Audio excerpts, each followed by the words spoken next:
श्रीराम. आपल्या सर्वांच्या हृदयस्थ वसणाऱ्या आत्मारामास साष्टांग प्रणिपात करून गोस्वामी तुलसीदास रचित श्री रामचरितमानस या ग्रंथातील जो पंचम सोपान सुंदरकांड याचा आपण चिंतन करत आहोत. सज्जन हो, हे आपलाच कथा चिंतन क्रमांक 957.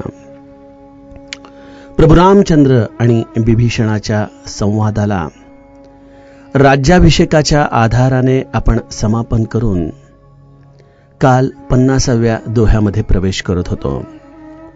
आणि त्यातील प्रथम चौपाईचं जे अर्धचरण आहे, ज्यामध्ये अस प्रभु छाडी भजई जे आना ते नर पशु बिनु पूछ बिशाना, या एका अत्यंत महत्वपूर्ण अशा तत्वाचं चिंतन आपण कालच्या कथा विभागामध्ये बघितलं.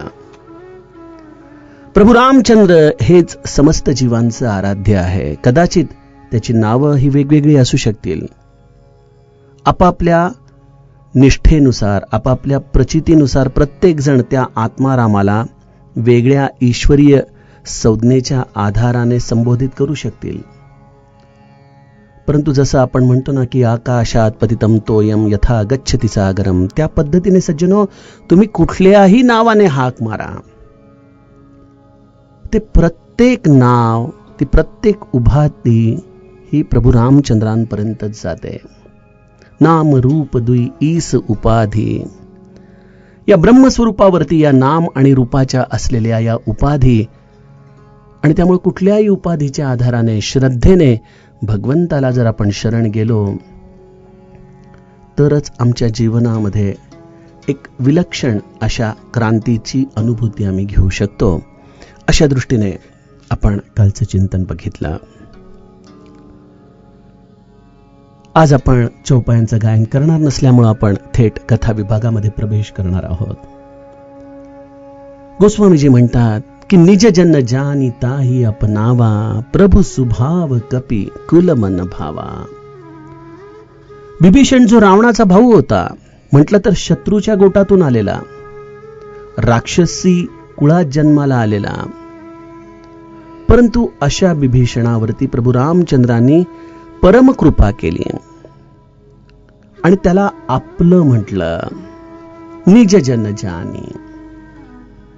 बघा, प्रभू रामचंद्र हे कसे समदर्शित्व आपल्या या आचरणातून आम्हाला दाखवत आहेत.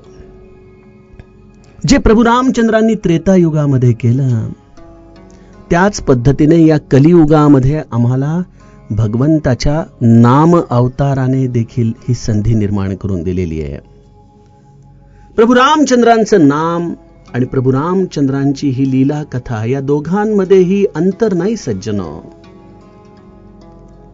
प्रभू रामचंद्रांच्या नामाचं महात्म्य गाताना समर्थ रामदास काय म्हणतात की चहुवर्णा नामाधिकार, नामी नाही लहान थोर, जड मूढ पैल पार पावती नामे. जो नामाला शरण आला, मग तो कुठल्याही कुळातला असू दे, त्याचं पूर्वजन्मीचं काहीही संचित असू दे, परंतु ज्याने मनापासून नाम आपल्या अंतरंगामध्ये स्मरण करावयास सुरुवात केली, अशा प्रत्येक जीवाचा स्वीकार प्रभू रामचंद्र करतात. निज जन जानी ताही अपनावा. अशा या प्रभू रामचंद्रांचं हे विलक्षण सहिष्णुतेचं स्वरूप आपल्याला या विभीषण संवादामधून प्राप्त झालं. आणि प्रभू रामचंद्र जेव्हा एकदा आपलं म्हणतात ना, त्यानंतर त्याच्यामध्ये कुठल्याही पद्धतीचा किंतु परंतु नसतो बरं का. श्री महाराज देखील म्हणतात ना, मी ज्याच्यावरती एकदा कृपा केली त्यामध्ये पुन्हा कुठल्याही पद्धतीचा निर्णय बदलण्याची गरजच पडत नाही. हे काही व्यावहारिक गोष्ट नाही की जोपर्यंत ते आपल्याला अनुकूल आहे तोपर्यंत आपले त्याचे सौहार्दपूर्ण संबंध आहेत, आणि ज्या वेळेला तो आपल्याला विपरीत जातो त्यावेळेला आपण त्याच्याविषयी कटुतेने बोलणार. सद्गुरु कृपा ही अगाध आहे, भगवंताची कृपा ही अगाध आहे, ती परिस्थितीजन्य नाही. आणि अशा या प्रभू रामचंद्रांनी एकदा आपलं म्हटलं की ते आपल्या अंतिम क्षणापर्यंत आपला सांभाळ करतात. असा हा प्रभू रामचंद्रांचा स्वभाव वानर दळाने पाहिला. त्यांच्या या सहिष्णुतेचं, त्यांच्या या असलेल्या विशाल वृत्तीचं, या सर्वांचं या वानरांनी दर्शन घेतलं आणि प्रभू सुभाव कपी कुलमन भावा. प्रभूंचा स्वभाव वानर कुळाला मनाला अत्यंत आवडलाय. बघा, रामायणामध्ये ना काही काही इंग्लिश शब्द देखील आहेत बरं का. मी जेव्हा पहिल्यांदा रामायण वाचत होतो तेव्हाच माझा मिश्किल स्वभाव असल्यामुळं मी आपले ते शब्द तिथं कुठेतरी पेन्सिलनी अधोरेखित करून ठेवले. अरण्यकांडामध्ये जी पहिली चौपाई आहे ना, आगे चले बहुरी रघुराया ऋष्यमूक पर्वत नियर आया. हा नियर आया शब्द वाचल्यानंतर म्हटलं, अरे हा इंग्लिश मधला नियर आया म्हणजे जवळ आला अशा अर्थाचा आहे का? आणि खाली अर्थ बघितला तर नियर आया या शब्दाचा अर्थ तोच आहे की प्रभू रामचंद्र पुढे निघाले आणि ऋष्यमुख पर्वत जवळ आला. नियर आया. आज त्याची आठवण झाली, कारण प्रभू सुभाव कपी कुलमन भावा. अच्छा, तरुणाईला हा शब्द अत्यंत प्रिय आहे. मी आजच माझ्या कन्येशी बोलत होतो. तिच्या एका मैत्रिणीच्या बद्दल ती मला सांगत होती. मी तिला म्हटलं, तुला ती मैत्रीण एवढी का आवडते? तर तिचं एकच वाक्य होतं की तिचा स्वभाव फार कूल आहे. तरुणाईला हे वाक्य फार आवडतं. आणि मला वाटतं बघा, गोस्वामीजींनी तरुण मुलांना रामायणामध्ये उत्कृष्ट करण्यासाठीच कदाचित प्रभू सुभाव कपी कुल मन भावा. आता इथं या कुलचा अर्थ आजच्या तरुण पिढीला अपेक्षित आहे तसा नका धरू. हा वानर कुळाला प्रभू रामचंद्रांचा स्वभाव मनापासून आवडला. असो, थोडंसं हलकं देखील व्हायला पाहिजे. आणि त्यामुळं अशा गमती जमतींचं देखील चिंतन केलं की याचा एक फायदा होतो. तो फायदा असा आहे की बघा, मी तुम्हाला अरण्यकांडाची पहिली चौपाई सांगितली. लोक म्हणतात, अहो काय तुमचं पाठांतर, अरण्यकांडाची पहिली चौपाई कशी लक्षात राहिली? लक्षात राहण्याचं कारण हेच, त्याच्यामध्ये असलेले हे वेगळे शब्द कुठेतरी मनात घर करून बसतात आणि ती चौपाई साहजिकपणे लक्षात राहून जाते. सज्जनो, या सर्व ग्रंथांशी ना आपलं सख्यत्व झालं पाहिजे. ग्रंथ आपण आपल्या ग्रंथी सोडवण्यासाठी घ्यायच्या, परंतु जर या ग्रंथीच कदाचित या ज्ञानाने घट्ट होऊ लागल्या, त्याच्यामध्ये असलेल्या कदाचित बोजड तत्वज्ञानामुळे आम्हाला बुडवू लागल्या, तर या ग्रंथांना आपल्या मित्रासारखं देखील आम्हाला सांभाळता यायला पाहिजे. कारण की खरं सख्यत्व हे ग्रंथ निभवतात. सखा या शब्दाचा आपण अर्थ बघितला, जो आपल्या जीवनाच्या अनुकूलतेमध्ये प्रतिकूलतेमध्ये आपल्याबरोबर उभा राहतो. आणि मला सांगा की ग्रंथांसारखा सखा कोण आहे? पुस्तकांसारखा मित्र कोण आहे? असं हे पुस्तक असे, आणि त्यातही विशेषत्वाने या अद्वैत ग्रंथांसारखे, प्रभू रामचंद्रांच्या लीलांचं वर्णन करणाऱ्या रामायणासारखे हे ग्रंथ, यांच्या पलीकडे अजूनही आमच्याशी सख्यत्व कोण निभावणार? आणि मग सख्यत्व आलं की तिथं एक विनोद बुद्धीला देखील जागा असते. एक आपल्या अंतःकरणातला भाव व्यक्त करण्याचं आपल्याला तिथं स्थान देखील प्राप्त होत असतं. गोस्वामीजींनी प्रभू रामचंद्रांचा हा स्वभाव जाणला. वानर दळांना देखील तो अत्यंत प्रिय वाटला. आणि अशा रीतीने मग गोस्वामीजी आम्हाला थेट प्रभू रामचंद्रांच्या अंतरंगामध्ये घेऊन जातात. कसे आहेत प्रभू रामचंद्र?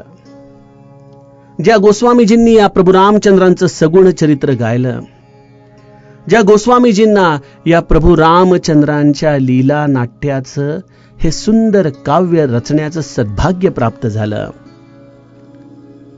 परंतु आपल्याला जर गोस्वामीजी हे केवळ प्रभू रामचंद्रांच्या या सर्व लीला नाट्यांच्या आधाराने त्यांच्या रूपाशी संलग्न आहेत असं वाटत असेल, तर आपण प्रभू रामचंद्रांच्या या रूप गायनाच्या आधाराने गोस्वामीजींनी काय प्राप्त केलंय याचं अजूनही नीट दर्शनच घेतलं नाही. प्रभू रामचंद्राच्या रूपाचं गुणगान करता करता गोस्वामीजी प्रभू रामचंद्रांच्या स्वरूपाशी संलग्न झालेत. आणि कसं आहे स्वरूप? पुनि सर्वज्ञ सर्व रूप बासी, सर्व रूप सब रहित उदासी. बोले बचन नीति प्रतिपालक, कारण मनुज दनुज कुल घालक. सज्जनो, आपल्या रेल्वे लाईन मध्ये पण बघा काही जंक्शन्स असतात. रेल्वे जाताना जिथं रेल्वेच्या लाईन्स किंवा 2 स्टेशनकडे जाणारे मार्ग जिथं एकत्र येतात त्याला जंक्शन म्हटलं जातं. रामायणामध्ये देखील अशा काही काही चौपाया आहेत ना, ज्या निर्गुण निराकार आणि सगुण साकार यांचं जंक्शन आहेत. त्यामधली ही एक चौपाई आहे. ज्यांना दासबोध अत्यंत मनापासून आवडतो, ज्यांना अद्वैत तत्वज्ञान अत्यंत मनापासून आवडतं, आणि त्याच वेळेला त्यांना कदाचित असं वाटत असेल की हरिकथा निरूपण किंवा भगवंताच्या या सगुण लीला या कदाचित आम्हाला तेवढं गुह्यतम ज्ञान देऊ शकत नाही, तर अशा सर्व व्यक्तित्वांनी तुलसीदासांच्या या चौपाईचं चिंतन करावं. कोण आहे राम? पुनि सर्वज्ञ सर्व उर्बासी. गोस्वामीजी म्हणतात की जेव्हा प्रभू रामचंद्रांनी हा जय जयकार या सर्व वानर दळाकडून ऐकला, तत्पश्चात सर्व काही जाणणारे, कारण की प्रत्येकाच्या हृदयात कोण आहे तोच सामावलेला आहे. बघा, अनेक ठिकाणी रामायणामध्ये असे संदर्भ आहेत की खूप मोठ्या सेनेला, खूप मोठ्या जनसमुदायाला प्रभू रामचंद्र भेटतात आणि प्रत्येकाशी ते एकाच वेळेला भेटतात, प्रत्येकाच्या समोर ते एकाच वेळेला जातात. हे कसं शक्य आहे? आपल्याला असं वाटतं की अरे हे सर्व चमत्कार आहेत की काय? सज्जनो, मी आपणास अनेक वेळा सांगितलं की प्रभू रामचंद्र म्हणजे आपल्या आंतरिक भावनेचं प्रतिबिंब आहे. जसा तुमचा भाव असेल त्याप्रमाणे प्रभू रामचंद्र तुमच्यासाठी उभे राहतात आणि तुमच्या अंतरंगातल्या भावनेच्या आधाराने तुम्हाला दर्शन देणारा, अर्थातच तुमचं अंतरंग तो जाणणारा आहे.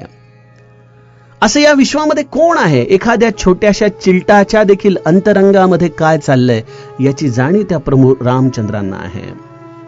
असं म्हणतात की मुंगीच्या पावलामध्ये जर एखादं सुंदर असं रुंझुन वाजणारं वाद्य घातलं तरी देखील त्याचा निनाद प्रभू रामचंद्रांना ऐकू येऊ शकतो.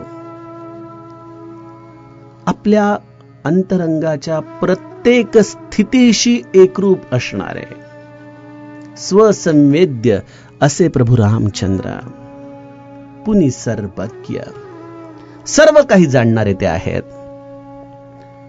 आणि त्याचप्रमाणे या सर्वज्ञ असलेल्या प्रभू रामचंद्रांनी ही अवस्था कशा पद्धतीने प्राप्त केली? कारण की सर्व उरबासी, प्रत्येकाच्या हृदयामध्ये त्यांचा निवास आहे. मी आपणास वारंवार निरूपणाच्या आधी जो साष्टांग प्रणिपात करतो, कारण की बोलणारा देखील आत्माराम आहे, ऐकणारा देखील आत्माराम आहे. हा श्रोता वक्ता श्रीराम समर्थ असा सुंदर मिलाफ आहे या निरूपणांचा. याचं कारण आमच्या अंतरंगामध्ये जो संतोष आम्हाला या कथेतून प्राप्त होतो, याचं साधं गणित आहे की ही कथा आम्हाला आमच्या आत्म्याशी संलग्न करते. खरा संतोष मनाला तेव्हाच होतो जेव्हा आम्ही आपल्या अंतर्मुखतेच्या आधाराने आपल्या आत्म्याच्या निकट जाऊ शकतो. बुद्धीच्या आधाराने रंजन होऊ शकतं, परंतु मनुष्याला समाधान त्याने प्राप्त होईलच याची आपल्याला खात्री देता येऊ शकत नाही. जेवढं जेवढं म्हणून आम्ही भगवंताच्या आपल्या अंतरंगाच्या निकट जाण्याचा प्रयत्न करतो, तेवढी तेवढी आम्हाला या स्वाभाविक समाधानाची अवस्था प्राप्त होते. का? कारण तो प्रत्येकाच्या हृदयामध्ये निवास करतो. म्हणून प्रभू रामचंद्र सर्वज्ञ आहेत आणि सगळ्यांच्या हृदयामध्ये वास करणारे आहेत. सर्व रूप, सर्व रूपांमध्ये हा प्रगट आहे. असं कुठलं रूप आहे जे प्रभू रामचंद्रांच्या पेक्षा वेगळं आहे? त्यांच्यापेक्षा ते स्वतःचं अस्तित्व ठेवून आहे. स्वतःचं अस्तित्व तर जीवाने ठेवलेलं आहे, कारण की त्याला असं वाटतं की प्रभू रामचंद्र हे त्रेतायुगामध्ये दशरथ पुत्र होऊन गेले. ती एक कथा होती, परंतु सज्जनो, आमचं सगळ्यात मोठं अज्ञान हेच आहे की आम्ही भगवंतापेक्षा वेगळं स्वतःला समजतो. आम्हाला असं वाटतं की आमचं अस्तित्व आहे, परंतु भगवंताचं अस्तित्व आहे की नाही माहित नाही. मला ती एक सुंदर गझल अत्यंत मनापासून आवडते. हंगामा है क्यों बर्पा थोडी सी जो पीली है. त्यामध्ये शेवटच्या टप्प्यामध्ये फार सुंदर कडवं त्याच्यात रचलं गेलंय. हर जर्रा चमकता है अनवारे इलाही से, हर सांस ये कहती है हम है तो खुदा भी है. हर जर्रा चमकता है. या विश्वामध्ये असं कोण आहे ज्याला हे चैतन्य या भगवंताच्या शिवाय प्राप्त झालंय? कोणीच नाही. या प्रत्येकाचं चैतन्यच म्हणजे राम आहे. श्री महाराज रामरूप होते म्हणून या ब्रह्म चैतन्याला त्यांनी जाणलं, म्हणून ते ब्रह्म चैतन्य झाले. हर जर्रा चमकता है. या विश्वामध्ये घडणाऱ्या प्रत्येक घटनेमध्ये असणारी ऊर्जा हेच या चैतन्याचं आपल्याला अनुभवायला येणारं रूप आहे. आज सकाळी एक फार छान वाक्य अल्बर्ट आइन्स्टाईनचं ऐकलं.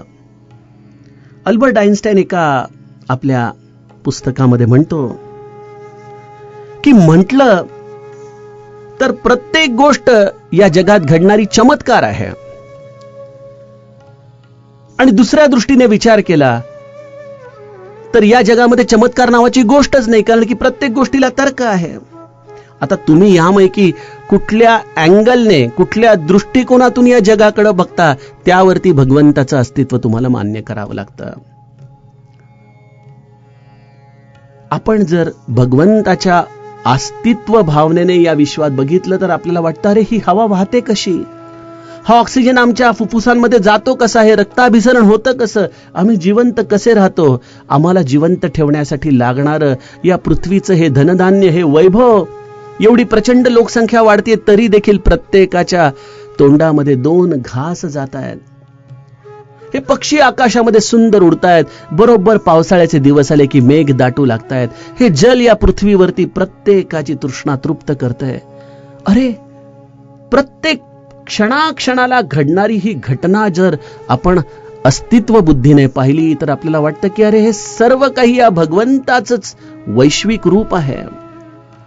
एका विशिष्ट अशा गणिताच्या आधाराने भगवंताने आपलं चैतन्य या विश्वामध्ये दिलेलं आहे. मला त्या जुन्या चित्रपटातलं एक गाणं आठवतं. जितनी चाबी भरी राम ने उतना चले खिलौना, रोते रोते हसना सीखो, हसते हसते रोना. या विश्वातलं समस्त चैतन्य राम आहे. तोच या सर्व घडामोडी घडवून आणतोय.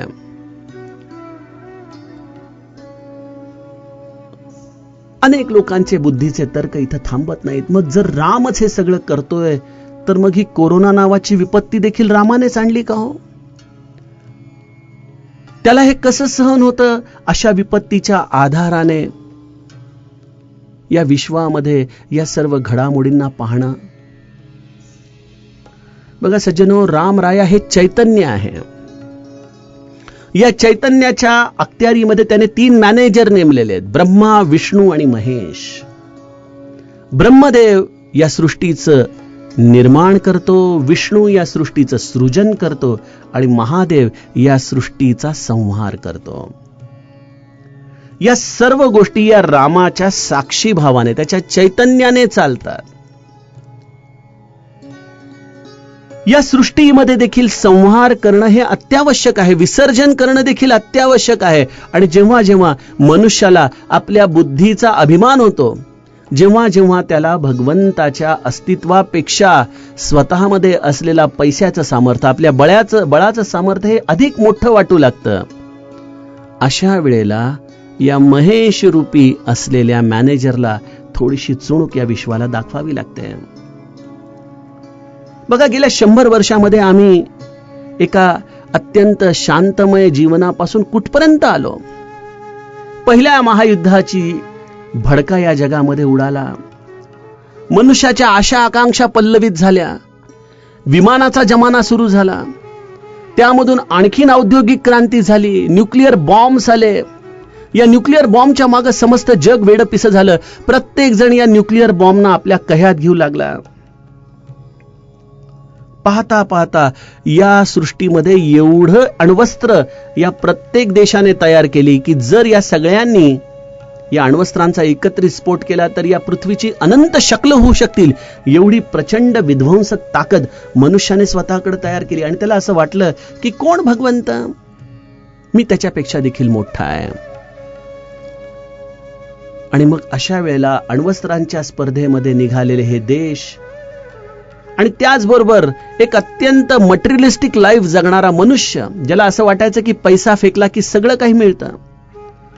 आज या देशामध्ये, उद्या त्या देशामध्ये मी हे करू शकतो, मी ते करू शकतो, अशा पद्धतीने स्वतःच्या अहंतेमध्ये बांधला गेलेला हा मनुष्य निमूटपणे घरामध्ये कोंडला गेला भगवंताच्या केवळ एका छोट्याशा या लीलेतून.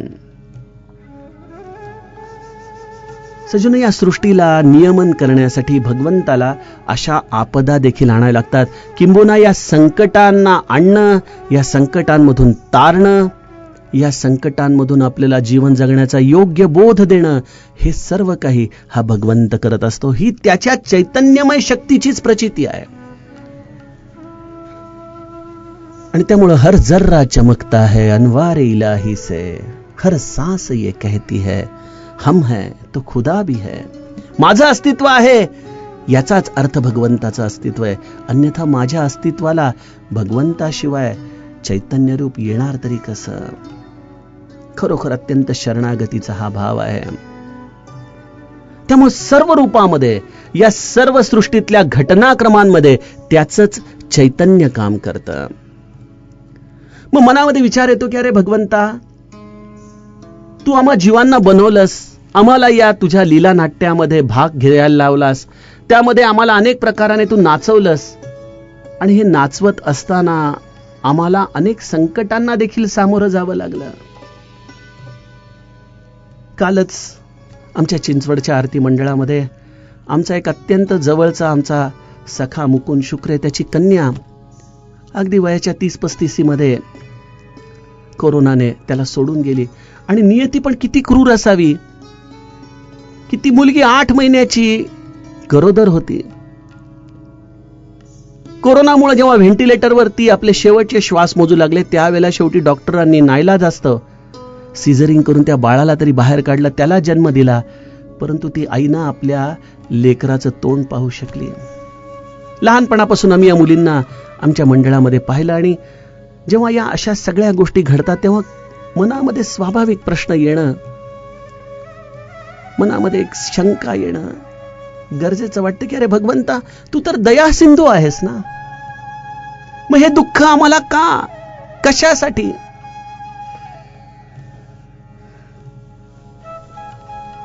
खरोखर मानवी बुद्धी या सगळ्या प्रारब्धाच्या या भोगांकडे पाहताना हतबल होऊन जाते. परंतु सज्जनो, जेव्हा आपण या सगळ्या घटनांच्याकडे या प्रभू रामचंद्रांच्या या असलेल्या विलक्षण दया सिंधुत्वाच्या आधाराने पाहतो ना, तेव्हा सगळ्यात महत्वाची सत्य भूमिका आम्ही विसरून जातो की मी कोण आहे.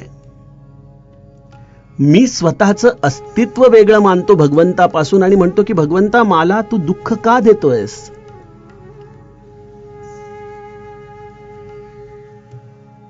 बालकांडामध्ये प्रभू रामचंद्रांचं रूप सांगताना गोस्वामीजींनी अत्यंत सुंदर चौपाईची रचना रचून ठेवलेली आहे. बिनु पद चलई सुनय बिनु काना, कर बिनु कर्म करय विधि नाना, आनन रहित सकल रस भोगी, बिनु बानी बकता बड जोगी. प्रभू रामचंद्र कोण आहेत. ते पायाशिवाय चालतात, हाताशिवाय अनेक प्रकारची कर्म करतात, कानाशिवाय ते ऐकतात. त्यांना रसना नाही, परंतु रसनेशिवाय देखील अनंत रसांचा ते भोग घेतात. आणि त्याचबरोबर त्यांना मुख लागत नाही बोलायला, परंतु मुखाशिवाय देखील ते संवाद करतात. सज्जनो, याचाच अर्थ हे मनुष्य रूपामध्ये जे आम्ही भोग भोगतोय ना, हे प्रभू रामचंद्र स्वतः त्यांच्या लीलेच्या आधाराने या प्रत्येक रसाला ग्रहण करतायत. आनन रहित सकल रस भोगे. एखाद्या माऊलीचा शोक प्रभू रामचंद्र जाणतायत. एखाद्या व्यक्तीला झालेला आनंद याचा देखील भोगता प्रभू रामचंद्रच आहेत. या विश्वामध्ये घडणाऱ्या समस्त घटनांचा भोगता प्रभू रामचंद्र आहेत. हे सत्य जेव्हा आम्हाला कळेल आणि असं वाटेल की अरे प्रभू रामचंद्रांना हे रस ग्रहण करण्याचं हे देह म्हणजे केवळ एक निमित्त आहे. जसं आपण गुढीपाडव्याला देखील आपल्या भोजनाची सुरुवात त्या कडुनिंबाच्या चटणीने करतो की ज्याची चव अत्यंत तुरट आहे, विचित्र आहे, आपल्याला खाणं देखील अशक्य होतं, परंतु आपल्या घरचे सांगतात की नाही नाही अरे ती खा, आजच्या दिवस खा, महत्व आहे त्याचं. त्याप्रमाणे या नवरसांचं हे ताट या विश्वामध्ये प्रभू रामचंद्रांनी मांडून ठेवलंय, ज्यामध्ये हे सगळे रस आहेत. आपण या नवरसांची चर्चा बालकांडामध्ये केलीच आहे. आणि या प्रत्येक रसाला ज्याप्रमाणे एखादा अत्यंत उत्तम पंचपक्वानांचं ताट असलेला मनुष्य प्रत्येक गोष्टीचं रस ग्रहण करतो, त्याप्रमाणे या विश्वरूपी असलेल्या या नवरसांमधून प्रभू रामचंद्र हे या लीला नाट्याच्या आधाराने या समस्त रसांचं सेवन करत असतात. त्यामुळे ते सर्व रूप आहेत आणि हे सगळं करत असताना ते उदासीन आहेत, कारण की त्यांना एका विशिष्ट रसाची गोडी अशी नाही. सध्या कसं आपण आमरस असला की आपले भाजी वगैरे सगळ्या बाजूला ठेवतो, म्हणतो आज आमरसच खाणार, कारण की आम्ही हे सगळ्या गोष्टी एका विशिष्ट रसाच्या आधाराने भोगणारे आहोत.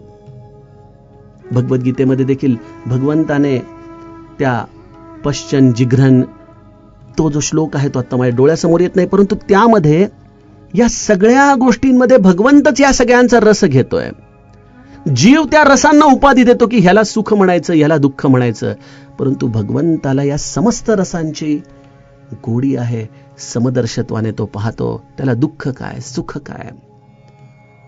आणि मग काही जीवांची निवड त्याने या दुःख रसांसाठी देखील केलेली असते, काही जीवांची निवड त्याने सुख रसासाठी केलेली असते. परंतु या सगळ्या रसांना ग्रहण करत असताना हे सर्व रूप सब रहित उदासी, हा उदासीन आहे. त्याला एका विशिष्ट गोष्टीचीच चव पाहिजे असा त्याचा आग्रह नाही. अशा रीतीने हा भगवंत या समस्त गोष्टींच्या मध्ये असूनही आम्हाला दिसत नाही, परंतु तोच प्रभू रामचंद्र या निर्गुण निराकार ब्रह्मामधून सगुण साकार झाला आणि सगुण साकार होऊन त्याने मनुष्य रूप धारण केलं. या राक्षस कुळाचा नाश करणारे प्रभू रामचंद्र अशा रीतीने या नीतीची वचन बोलत या विभीषणाशी संवाद करत आहेत. हे प्रभू रामचंद्रांचं व्यापक रूप गोस्वामीजींनी त्याच्या रूपाचं गायन करता करता जाणले. हा गोस्वामीजींचा अधिकार आहे बघा. त्यामुळे मी आपणास म्हणत असतो की दासबोधाच्या दृष्टिकोनातून रामायण वाचा, तर रामायणाच्या माधुर्यामधून दासबोधाचं अद्वैत समजून घ्या. तुमच्या जीवनाला ही दोन चाकं परिपूर्ण करून टाकतील बघा. मग असे प्रभू रामचंद्र विभीषणाला आणि सुग्रीवाला एक प्रश्न विचारतात. सुनु कपीस लंकापती बीरा, केही भीती तरिय जलदी गंभीरा.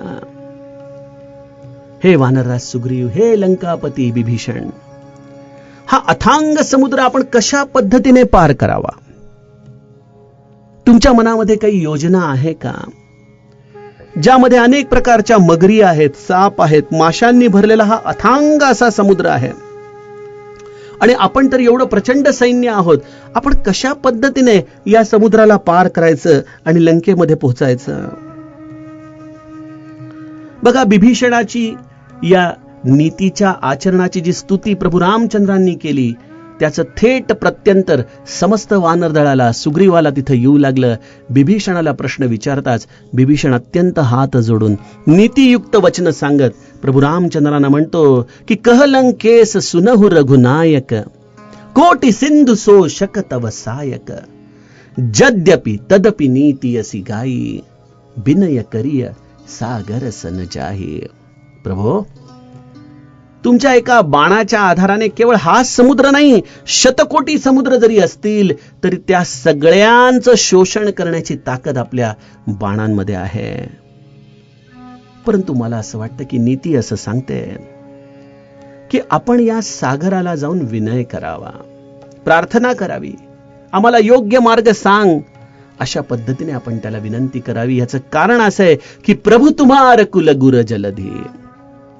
प्रभो, समुद्र हा तुमचा कुलगुरू आहे आणि तो कुलगुरू तुमचं कधीच अहित करणार नाही. त्यामुळं आपण या समुद्राला लंघन करण्यासाठी शस्त्राचा वापर करण्याच्या ऐवजी शास्त्राचा आधार घेत त्याला अत्यंत मनापासून विनंती करूयात. वाल्मिकी रामायणामध्ये एक असा श्लोक आहे की ज्यामध्ये वाल्मिकींनी प्रभू रामचंद्रांचे हे कुलगुरू कसे होते हे सांगताना म्हटले की खानितः सगरेणायम अप्रमेयो महोदधी कर्तुम अर्हति रामस्य ज्ञाते कार्यम महोदधी. श्रीरामाचं पूर्वज होते सगर नावाचे.